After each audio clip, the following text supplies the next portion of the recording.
जय श्री गणेश। नमस्कार। मैं आचार्य संजय द्विवेदी। मेरे समस्त प्रबुद्ध दर्शकों का मेरे चैनल पर हार्दिक स्वागत है। आज मैं मेष राशि का मार्च माह का मासिक राशिफल लेकर आपके सम्मुख उपस्थित हूं।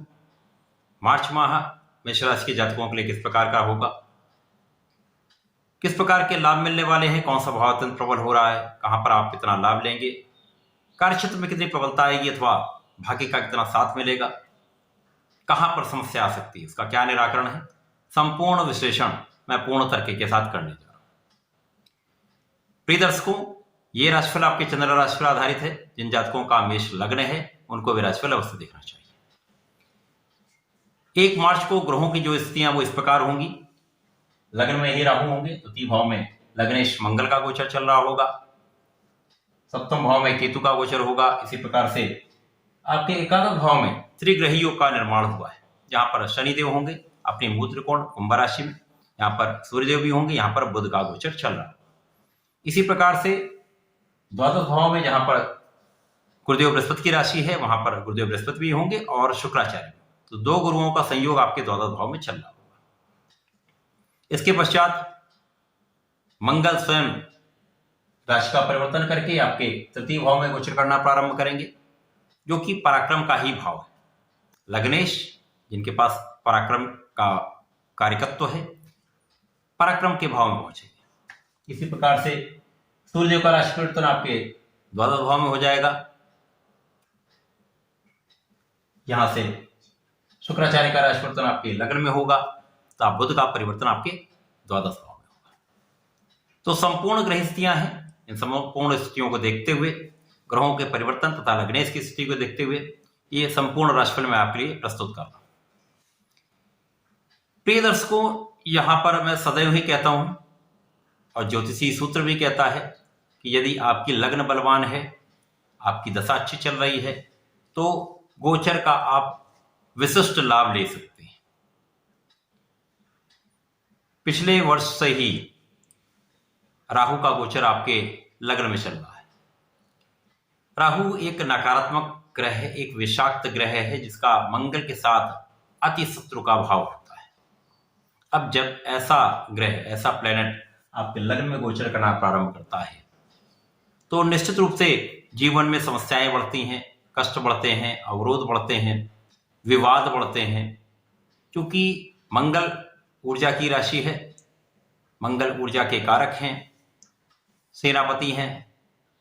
राहु सबसे नकारात्मक ग्रह है।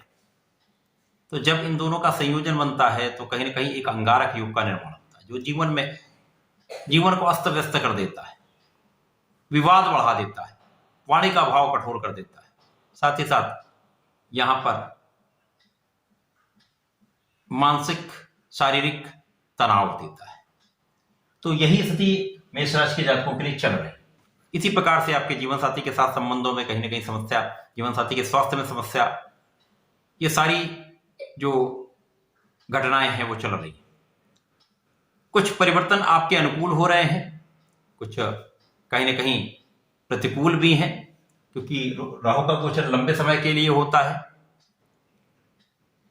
और जो आपके अनुकूल ग्रह हैं उनका गोचर वर्तमान में बहुत अच्छी स्थिति में नहीं। जैसे कि आपके लिए प्रबल कारक गुरुदेव बृहस्पति जो द्वादश भाव में है, यद्यपि ये स्वयं की राशि में है, परंतु तो द्वादश भाव त्रिक भाव है। त्रिक भाव जहां पर कोई भी ग्रह निर्बल होता है। अब गुरुदेव स्वयं जो आपके लिए भाग्य के स्वामी हैं, द्वादश में है, यद्यपि अपनी ही राशि में है, परंतु कहीं ना कहीं निर्बलता निश्चित रूप से आपके साथ होगी। सूर्य भी जो आपके लिए प्रबल कारक है, वर्तमान में तो सूर्यदेव का गोचर एकादश भाव में है, आपके पंचम के स्वामी होकर एकादश में है, तो यहां पर आपको कुछ लाभ देंगे अवश्य। लग्नेश की स्थिति द्वितीय भाव में है, मित्र की राशि नहीं है, शुक्राचार्य की राशि है। शुक्राचार्य के साथ तात्कालिक मैत्री में अवश्य है, तो यहां कहीं ना कहीं एक समभाव बन रहा है। तो यहां पर द्वितीय भाव में होकर कुछ धन का प्रवाह तो आपके लिए बढ़ रहा है, कुछ धन का लाभ आप अवश्य ले रहे हैं, परंतु यहां वाणी का भाव कहीं ना कहीं आपके लिए समस्या कर रहा है। परिवार के बीच में संबंध बहुत अच्छे नहीं रहे। इसी प्रकार से मंगल जब द्वितीय भाव में होंगे तो यहां कहीं ना कहीं ये आपकी आयु की रक्षा अवश्य करेंगे। विवाद होगा परंतु कहीं ना कहीं ये बैलेंस हो जाएगा, ये सामंजस्य बन जाएगा। अब मुख्यतः जब राहु यहां पर होता तो इसका प्रभाव आपके पंचम पर भी होगा। सूर्यदेव पंचम के स्वामी होकर लाभ में है, परंतु कहीं ना कहीं पंचम भाव दूषित है। शनिदेव की राशि में सूर्यदेव है तो उतना अच्छा प्रभाव आपको नहीं दे पा रहे।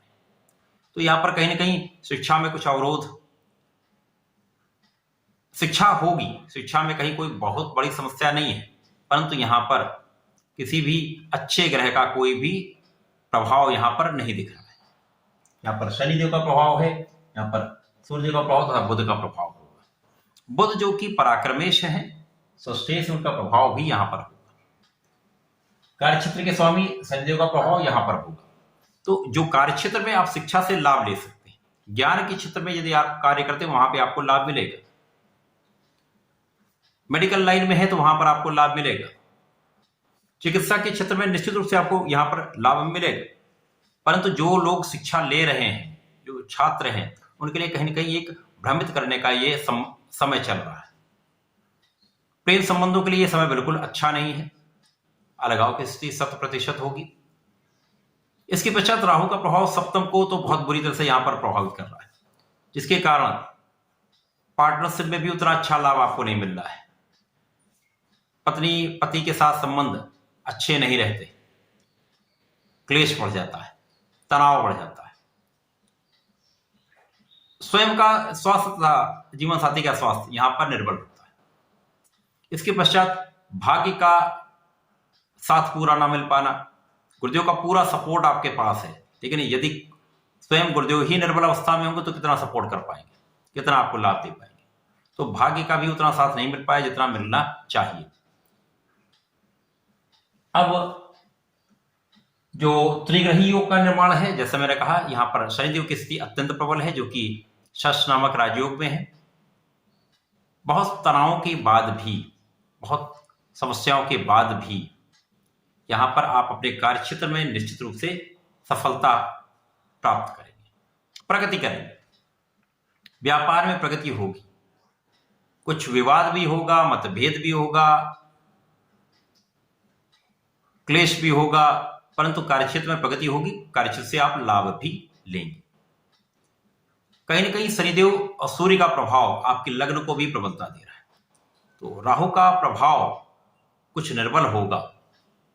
सूर्य शनि का संयोग आपके पंचम पर भी है, तो ये कहीं ना कहीं आपको बैलेंस कर रहा है, संतुलन की स्थिति यहां पर बन रही।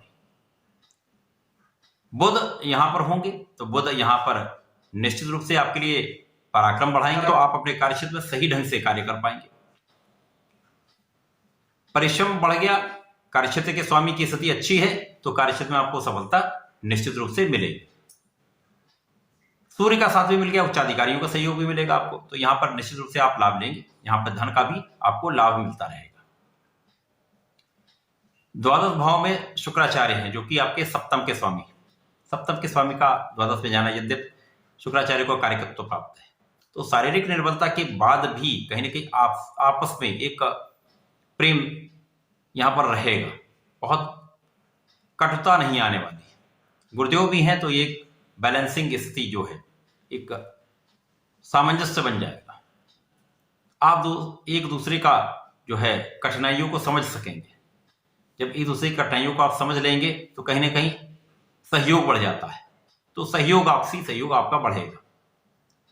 बहुत आप विशिष्ट लाभ नहीं ले पाएंगे, परंतु यहां पर आपके विलासिता का भाव भी प्रबल होगा, भोग विलास भी बढ़ जाएगा, तो उससे कुछ शारीरिक कष्ट भी हो सकते हैं। अब लग्नेश का गोचर पराक्रम के भाव में हो जाए, अब यहां पर बहुत अच्छा एक लाभ आपको मिल जाएगा, क्योंकि मंगल को पराक्रम का कारक भी कहते हैं। तो यहां पर आपका परिश्रम बहुत अच्छा हो जाएगा, आपके अंदर ऊर्जा का स्तर बढ़ जाएगा, साथ ही साथ आपके भाग्य पर दृष्टि डालकर आपको लाभ देंगे। तो गुरुदेव की कुछ निर्बलता यहां पर कम होगी, आपको भाग्य का साथ मिलने लगेगा। मंगल का प्रभाव आपके सिस्टम पर भी होगा, यहां पर आपको ऋण लेने से और ऋण देने से बचना होगा। यदि आप ऐसा करें तो ऋणों से भी मुक्त हो पाएंगे। शत्रुओं पर विजय प्राप्त हो। जो पीठ पीछे शत्रु बन रहे थे, आपकी टांग खींचने वाले लोग थे, वहां पर आप विजयी हो। इसके पश्चात मंगल का प्रभाव आपके कार्यक्षेत्र पर होगा, जिसके कारण कार्यक्षेत्र में और भी आपको प्रबलता मिलेगी, क्योंकि ये मंगल की उच्च राशि है। तो जब अपनी उच्च राशि पर दृष्टि डालेंगे तो निश्चित रूप से प्रभाव में वृद्धि हो जाए, तो कार्यक्षेत्र में आप सफलता आपको अच्छी मिलने लगेगी, लाभ है। इसके पश्चात सूर्यदेव का परिवर्तन तथा शुक्राचार्य का परिवर्तन, क्रमशः शुक्राचार्य आपके लग्न में प्रवेश कर जाएंगे, सूर्यदेव आपके द्वादश में प्रवेश कर जाएंगे। अब जो स्थिति बन रही है उसके कारण अब जो स्थिति बनेगी उसमें शुक्राचार्य लग्न में पहुंच जाएंगे। शुक्राचार्य जब लग्न में जाएंगे तो राहु के साथ प्रभाव में आएंगे। राहु शुक्र का योग भटकाने वाला होता है, तो निश्चित रूप से आपके जीवन में भटकाव बढ़ जाएगा। क्लेश तो वैसे ही चल रहा है, विवाद चल रहा है, तनाव चल रहा है, शारीरिक कष्ट चल रहा है। उसके पश्चात यदि कहीं ना कहीं मन में बहुत भटकाव आ जाता है, कल्पनाशीलता बढ़ जाती है, तो आप गलत डिसीजन ले सकते हैं। तो यहां पर आपको बहुत नियंत्रण की आवश्यकता होगी। राहु और शुक्र का संयोग चारित्रिक न्यूनता दिखलाता है, तो यहां पर अपने चरित्र पर पूर्णतया आपको नियंत्रण रखना होगा। यद्यपि यहां पर जब ये आएंगे तो आपका आकर्षण बढ़ जाएगा, आपका प्रभाव बढ़ जाएगा, परंतु यहां पर आपको बहुत संयम रखना होगा। सूर्य का परिवर्तन द्वादश में हो जाएगा। सूर्य जो आपकी पंचम के स्वामी होकर द्वादश में जाएंगे, तो कहीं ना कहीं अब यहां पर जो शिक्षा का भाव उसमें भी न्यूनता आएगी, अवरोध बढ़ जाएंगे, सफलता में न्यूनता आएगी। तो यहां पर आपको बहुत संयम रखना होगा, बहुत धैर्य रखना होगा। यद्यपि गुरु के साथ होंगे तो गुरु का प्रभाव आपको धैर्य तो अवश्य प्रदान करेगा। तो यहां पर इस माह के अंत में जैसे जैसे परिवर्तन होते जाएंगे उस प्रकार से कहीं ना कहीं कुछ रोगों में आपकी कमी अवश्य होगी, आप कुछ रोगों से मुक्त अवश्य होंगे, स्वास्थ्य में सुधार होगा, बुद्धि का भाव प्रबल होगा, ज्ञान का भाव आपका प्रबल होगा, धैर्य बढ़ जाएगा।